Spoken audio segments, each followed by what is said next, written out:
there have been many popish plots throughout church history. Some of these papal conspiracies have succeeded, and others have failed. You can read about the variety of them in a number of church history books, but I would recommend J.A. Wiley's A History of Protestantism. That's one you ought to get and read carefully. Today's popish plot has been rising for decades in the United States. It's called Christian nationalism. That's the name it goes by currently. And its papal dreams of global theocracy have been and are being proliferated by a variety of men, such as Douglas Wilson, Bill Bright, Charlie Kirk, Nick Fuentes, Bishop Barron, and so on.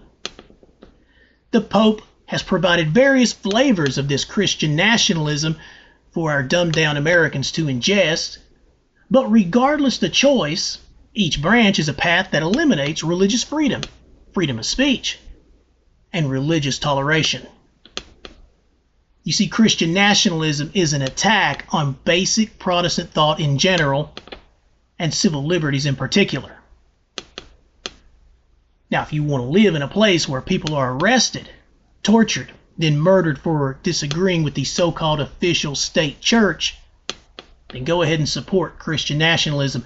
Maybe you'll get that type of dystopic nation. The tyranny of Rome cannot exist in a Protestant republic. But this place has ceased being Protestant. It stopped being Protestant at the end of the 1800s. You might want to think about that. Roman Catholic Emperor Charles V is an example of Christian nationalism in action.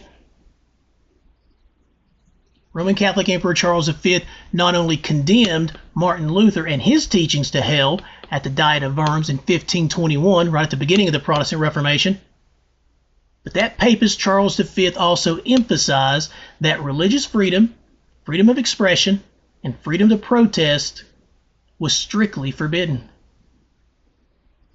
Historian William Carlos Martin writes the following, and I quote, "At the Diet of Worms in 1521, he, Papist Emperor Charles V, formally anathematized the person and teachings of Martin Luther. This anathema was, a few weeks later, published in the Low Countries, and soon supported by an edict forbidding the composition or publication of lampoons on the church, or of any writings on matters of faith, under pain of punishment according to temporal and spiritual justice, terms which were afterward construed to mean death by torture." End quote. The Dutch Reformation, A History of the Struggle in the Netherlands for Civil and Religious Liberty in the 16th Century, Chapter 6, page 119.